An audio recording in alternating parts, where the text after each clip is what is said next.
दर्शकों, आज का जो हमारा प्रसंग है, आज की जो कहानी है, ये कहानी बड़ी प्रेरणादायक है, बड़ी मोटिवेशनल है। आज हम आपको बताने जा रहे हैं कि अपने घर में यदि कबूतर आते हैं और कबूतर आपके घर में अंडे देते हैं और आपके घर में बैठकर कबूतर गुटरगू की आवाज करते हैं, तो प्रिय दर्शकों, इसका आपके घर पे क्या प्रभाव पड़ता है। यदि कबूतर आपके घर में अंडे देते हैं तो प्रिय दर्शकों, क्या उनसे आपके घर में गरीबी आती है? क्या उनसे आपके घर का नसीब खुल जाता है? क्या आपका भाग्य उदय होता है?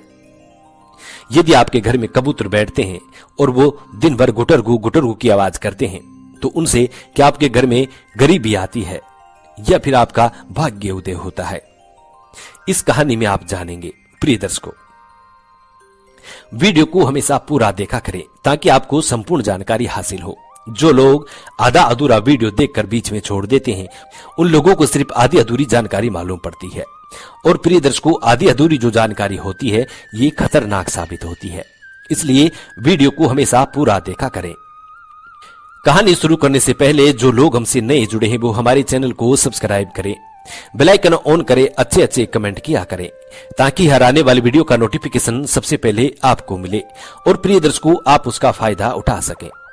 शुरू करते हैं प्रिय दर्शकों आज की ये प्यारी सी कहानी, ये प्यारा सा वीडियो। प्राचीन काल की बात है प्रिय दर्शकों, एक नगर में एक मोहन नाम का एक व्यक्ति रहता था। उस मोहन नाम के व्यक्ति के एक पुत्र था जो बिल्कुल नवजात था, छोटा था। अब उस मोहन नाम के व्यक्ति के घर में एक कबूतर का जोड़ा भी रहता था।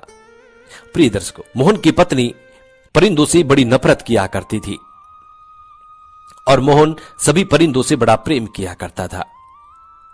प्रिय दर्शकों, मोहन रोज प्रातःकाल कबूतरों को दाना डालता, परिंदों को दाने डालता, पानी डालता।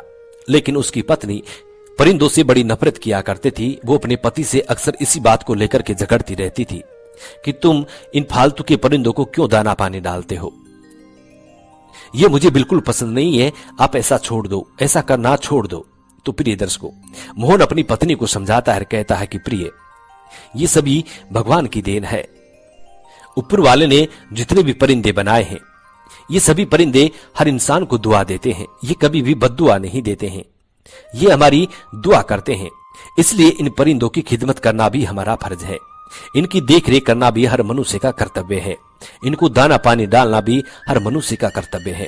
और जो मनुष्य परिंदों को दाना पानी डालता है, उनका भाग्य साथ देने लगता है।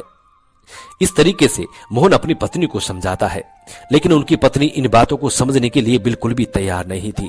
वो अक्सर अपने पति से इसी बात को लेकर रोज झगड़ती रहती थी। वो कहती थी कि कबूतरों को मेरे घर से दूर भगाओ, मेरे घर के आसपास ये कबूतर परिंदे बिल्कुल नहीं आने चाहिए। प्रिय दर्शकों, मोहन की पत्नी हर परिंदों से बड़ी नफरत किया करती थी और अपने पुत्र से बड़ा प्रेम करती थी। अपने पुत्र को जी जान से भी प्यार किया करती थी, लेकिन परिंदों से और परिंदों के बच्चों से बड़ी नफरत किया करती थी। मोहन अपनी पत्नी को समझाने की खूब कोशिश करता, लेकिन वो बिल्कुल नहीं समझती थी।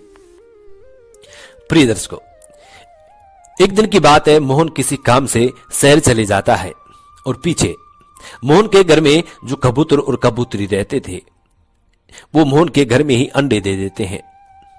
अब मोहन की पत्नी अपने पति से इस बात को लेकर के झगड़ती। वो कहती कि इन अंडों को यहां से दूर भगाओ, मैंने पहले ही कहा था कि इन कबूतरों को घर में मत रखो, लेकिन तुम मेरी एक नहीं मानते हो।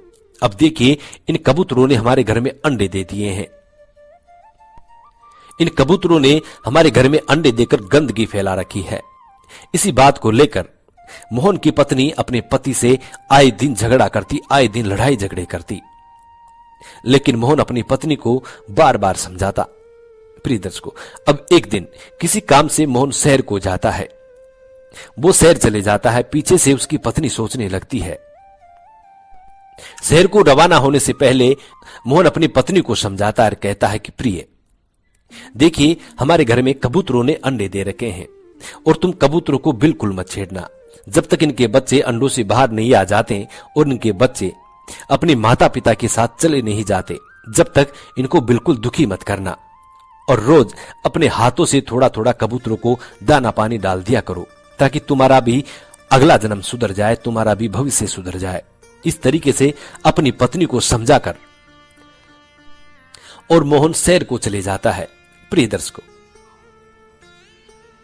मोहन की पत्नी उन कबूतरों के अंडों को तो नहीं छेड़ती है, लेकिन वो जन भूलती रहती है। वो रात दिन यही सोचती रहती है कि मेरे घर से इन कबूतरों को कैसे भगाऊं, इनके अंडों को यहां से कैसे भगाऊं।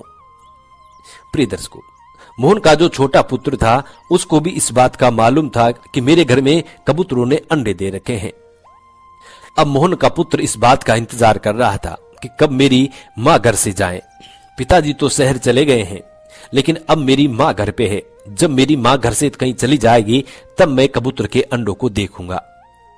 प्रिय दर्शकों, उसके कुछ ही देर बाद मोहन की पत्नी यानी उस बच्चे की मां पानी लेने के लिए फनगट पर चली जाती है। अब मोहन का पुत्र एक सीढ़ी लगाकर कबूतरों के अंडों तक पहुंच जाता है और कबूतर के अंडों को पकड़ लेता है और उनसे खेलने लगता है, उनको देखने लगता है, निहारने लगता है। तभी उसकी मां यानी मोहन की पत्नी पानी लेकर के वापस अपने घर को आ जाती है। जब वो वापस घर को आती है तो वो देखती है कि उनका छोटा सा पुत्र सीढ़ी लगा करके और सीढ़ी पे चढ़ा हुआ है और कबूतरों के अंडों को हाथ में ले रखा है। ये देखकर वो बड़ी क्रोधित होती है, अपने बच्चे को मारने पीटने लग जाती है, अपने बच्चे को डांटने लग जाती है। फट से वो पानी को रख करके तुरंत अपने बच्चे के पास आती है और सीढ़ी से अपने बच्चे को हाथ पकड़ के खींचती है। जैसे ही मोहन की पत्नी अपने बच्चे को हाथ पकड़ करके खींचती है, जैसे ही वो अपने बच्चे का हाथ पकड़ के खींचती है तो प्रिय दर्शकों, उसके बच्चे के दूसरे हाथ में कबूतर का घोंसला पकड़ा हुआ था। जैसे ही मोहन की पत्नी अपने बच्चे का एक हाथ पकड़ करके नीचे को खींचती है तो प्रिय दर्शकों, कबूतर का पूरा घोंसला उस बच्चे के हाथ से आ जाता है और जैसे ही कबूतर का घोंसला नीचे आता है तो पूरे अंडे फूट जाते हैं। प्रिय दर्शकों, एक अंडा उस बच्चे के हाथ में था, उसको उसकी मां पकड़ करके और जमीन में मार देती है तो वो भी फूट जाता है और अपने बच्चे को खूब मारती है, पीटती है। प्रिय दर्शकों, कबूतर का घोंसला नीचे आने के बाद पूरे अंडे फूट जाते हैं। जब कबूतर और कबूतरी आते हैं अपने अंडों को फूटा हुआ देखते हैं तो बड़े दुखी होते हैं, बड़े चिंतित हो जाते हैं, अपनी आंखों से आंसू की धार बहाते हैं, रोने लगते हैं। लेकिन अब वो तो परिंदे हैं, करे तो क्या करें। तभी उसी वक्त मोहन भी शहर से वापिस आ जाता है। तब मोहन आकर के देखता है कि उनका छोटा नवजात बच्चा झुरझुर रो रहा है, जोर जोर से रो रहा है। ये देखकर मोहन अपने बच्चे के पास जाता है, अपने बच्चे से पूछता है कि पुत्र, तो ऐसी क्या बात है, तुम क्यों रो रहे हो। तुरंत अपनी पत्नी के पास जाता है, अपनी पत्नी से पूछता है कि बच्चा क्यों रो रहा है। तब उसकी पत्नी मोहन से कहती है कि मैंने तुमसे पहले ही कहा था कि इन कबूतरों को घर में मत रखो। आज देखो तुम्हारे पुत्र ने कबूतरों के अंडों को पकड़ लिया है, उनको छू लिया है, इसलिए मैंने इसको मारा है, पीटा है, इसलिए ये रो रहा है।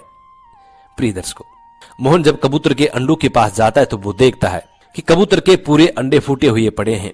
ये देखकर मोहन बड़ा दुखी होता है, फिर से अपनी पत्नी के पास आता है और अपनी पत्नी से पूछता है कि तुमने कबूतर के पूरे अंडे फोड़ दिए हैं, अब कबूतर हमें जरूर बद्दुआ देंगे और इनका भुगतान हमको जरूर करना पड़ेगा। प्रिय दर्शकों, ये बात यहां खत्म हो जाती है। अब कुछ समय निकल जाता है। कुछ समय निकलने के बाद मोहन फिर से शहर जाता है। जब मोहन शहर को जाता है तो प्रिय दर्शकों, पीछे से उसका बच्चा बीमार हो जाता है। अब मोहन की पत्नी अपने बच्चों को इधर उधर लेके घूमती है, इलाज करवाती है। वो सोचने लगती है कि कल मेरा बच्चा बिल्कुल स्वस्थ था, कल मेरा बच्चा बिल्कुल स्वस्थ था, इसके शरीर में तनिक भी कोई बीमारी नहीं थी, कोई बुखार नहीं था, लेकिन आज अचानक से मेरा बच्चा बीमार हो गया है। मोहन की पत्नी अपने बच्चे का बड़े बड़े राजवैद्यों से इलाज करवाती है, लेकिन उसको तनिक भी फर्क नहीं पड़ता है, वो तनिक भी सुधार नहीं आता है। वो धीरे धीरे गंभीर पे गंभीर रूप से घायल होता जाता है। मोहन की पत्नी बड़ी दुखी होती है, रोती है, चिल्लाती है, कहती है कि मेरा एक ही पुत्र है और यदि इसको कुछ हो गया तो हम क्या करेंगे। प्रिय दर्शकों, मोहन के पुत्र की हालत इतनी खराब हो जाती है कि उसकी बचने की कोई आशंका नहीं रहती है।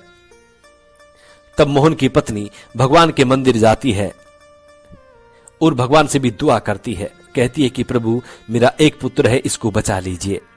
तभी मोहन भी शहर से वापिस आ जाता है और मोहन आकर के अपने बच्चे को देखता है। तब वो अपनी पत्नी से मिलता है, अपनी पत्नी से कहता है कि मैंने तुमसे पहले कहा था कि कभी भी किसी परिंदे की बद्दुआ मत लो, कभी भी किसी जीव जंतु की बद्दुआ मत लो।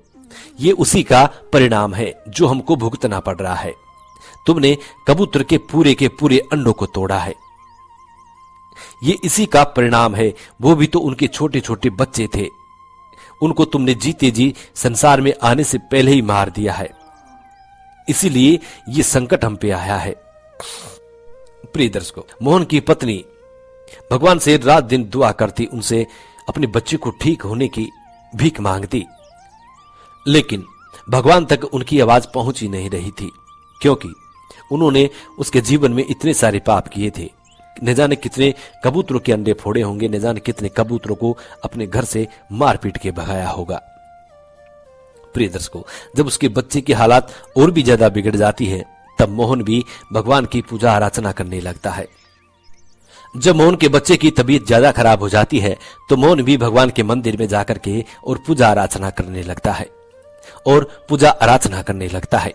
तो प्रिय दर्शकों, जब मोहन भगवान की पूजा आराधना करता है, तब मोहन की पुकार भगवान के दरबार तक पहुंचती है और प्रिय दर्शकों, धीरे धीरे उसका बच्चा स्वस्थ होने लगता है। मोहन अपनी पत्नी को समझाता है, कहता है कि कभी भी किसी की बद्दुआ मत लो। यदि तुम कभी भी किसी भी जीव जंतु की बद्दुआ लोगे, उसका भुगतान आपको जरूर करना पड़ेगा। और जब आपके घर में कोई भी परिंदे, कोई भी पक्षी यदि अंडे देते हैं, बच्चों को जन्म देते हैं, तो उनको उस वक्त वहां से मत हटाओ। उनको तब तक मत हटाओ तब तक उनका बच्चा उनके साथ जाने के लिए तैयार नहीं हो जाता है। अब मोहन की पत्नी की ये बात बिल्कुल समझ में आ जाती है। उसके बाद वो भी परिंदों की सेवा करने लगती है, परिंदों को रोज दाना पानी डालती है। तो धीरे धीरे उनका भाग्य भी साथ देने लगता है। उनके घर में फिर किसी भी प्रकार की कोई भी कमी नहीं रहती है। प्रिय दर्शकों, उनकी रात दिन चौगनी हो जाती है। यदि आपके घर में भी कबूतर या कोई भी परिंदे अंडे देते हैं, तो उनको बिल्कुल ना हटाए। उनको तब तक ना हटाए जब तक उनके बच्चे उनके साथ जाने के लिए तैयार नहीं हो जाए। हाँ, एक बात है, यदि आपके घर में कबूतर रोज गुटर गू करते हैं, तो प्रिय दर्शकों, ये अशुभ संकेत देते हैं। इनको अपने घर में या तो शुरू से बिठाना नहीं, और यदि आप बिठाते हैं तो प्रिय दर्शकों, फिर इनकी सेवा पूजा करें, इनको दाना पानी हमेशा डालते रहें। तो प्रिय दर्शकों, आपके साथ कोई भी प्रकार का तो प्रिय दर्शकों, आपके साथ किसी भी प्रकार का कोई अशुभ नहीं होगा। ये थी प्रिय दर्शकों आज की छोटी सी कहानी। हम उम्मीद करते हैं कि इस कहानी से आप ढेर सारी प्रेरणाएं लेंगे। जी नमस्कार, धन्यवाद।